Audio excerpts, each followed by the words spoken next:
I'm starting off by drinking Canyon coffee with some oat milk. Let's talk about what's like turning 40. I'm one of the weird ones where I've always wanted to be older. I don't know why, but ever since I was a little kid, I was like, I want to be 28. 28 seems like the mature age, the mature adult age. I think my whole life I've always been looked down on, and I just wanted to finally be that adult. And then I got to 28 and realized like I'm still a baby. And then I got into my 30s, which my cousins who are about 15, 20 years older than me told me that they love their 30s. The 30s was time where they could really care less. And I felt that way about my 30s too. I felt like that was really the decade that I really learned a lot about myself. I felt more comfortable in my own skin. I learned how to set boundaries, and I really learned how to care less. I remember my cousins telling me that in my 20s, and I thought, I wish I could care less, but I feel like I mentally did not have the power to care less. I cared so much about what other people thought about me, trying so hard to fit into all these different things. Now at 40, I feel more like myself. I don't remember which franchise it was, but one of the housewives from Real Housewives of maybe Orange County was talking about like in their 60s, like you really know yourself. And so I'm glad to hear that, because I'm afraid of getting to the point where I feel like, okay, I've kind of plateaued. I'm not learning or growing anymore. I just feel like the same person. I am officially old. But really, what a blessing it is to be old, right? What a blessing it is to be of an older age, to have experienced so much. For a lot of reasons, I think hopefully this is going to be my best decade. And I wouldn't normally say that. When it comes to my own future, I tend to be very negative of like, oh, something's gonna happen. I'm always like caught between jobs. Now at this age, I've built a really strong survival kit. I think I'll do a whole other video about career changes and tips about that. But I think one of the hardest things was quitting film and TV. And since quitting film and TV, it was hard to like rebuild a whole new network, new experiences, new lines on my resume. And now I'm at the point where I'm like, hey, I have a really well-established resume,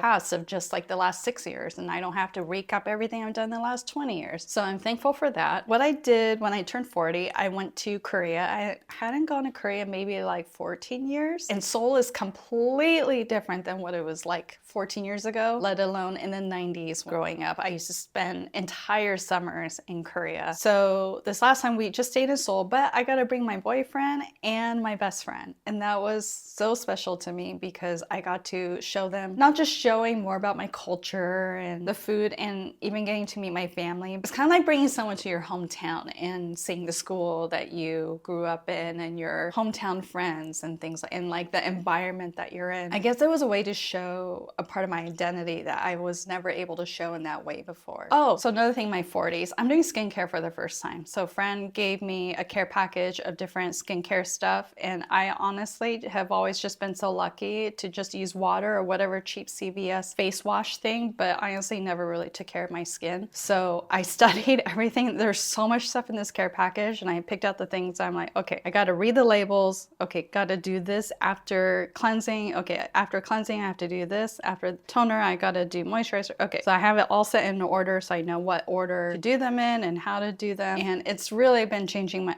like, skincare helps your skin. I'm just learning that at 40. It's kind of weird for me to pick up new routines or try new things. I'm very set in my ways, being all kinds of neurodivergent. It has to be something where the change is immediate for me to believe in it. You might think, well, like, duh, that's obvious. Well, there should be more things I should be doing, like supplements or vitamins and things like that. But it's hard for me to understand the effects of it if I'm not physically feeling the effects of it, even though I know and I believe that they are beneficial for me and I should be taking them. But it's probably until my body's crippling even more that I realize, okay, now I really am so deficient in all these things. I need to take supplements, vitamins, and all that. One thing that I do need to start doing, that I think I'll start doing next week, is Pilates, because I've been told by doctors, neurosurgeons, that I need to strengthen my core because I have a really bad back, bad lower back. I have like complete dead tissue, my L4, L5, and I have like hypertrophy, spondylosis, arthritis, all that. I was misdiagnosed with like hip arthritis and then a muscle tear and all these things. Have done multiple x-rays and MRIs, and there's not like one thing to diagnose it, but I was just told this is part of aging. And I'm like, but why are like 70-year-olds more agile than I am? There's sometimes I have trouble walking. And some of it is due to, I believe, body trauma from working film and TV, carrying like 85-pound cameras on my shoulder, cameras cameras and tripods on my shoulder, lifting camera pads that are like 500 pounds. Even if you lift with your knees, one thing I learned is, especially why it's always your lower back where you start noticing aging fast, is because that's kind of like the hinge that you've used your entire life. So the more you're using your lower back, it's gonna wear out first. And that's one of the reasons why I quit TV, was just my body was giving out, but I also just didn't want to be in such a physically intensive job anymore. I wanted something where I can work from home. I do a lot of social media for work, so it's nice to just be able to carry my phone and little mics and like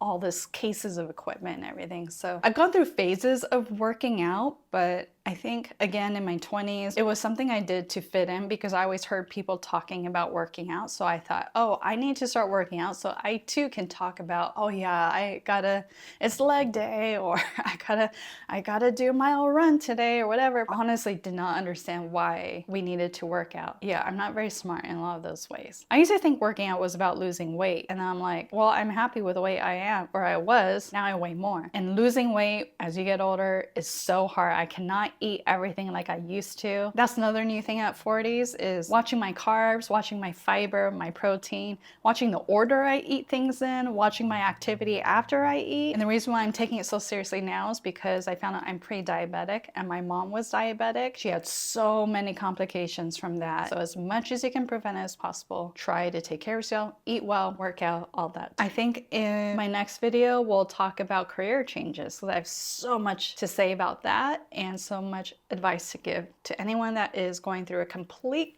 industry change or got laid off and how to deal. Stay tuned. Thanks for watching. I'll see you in the next one.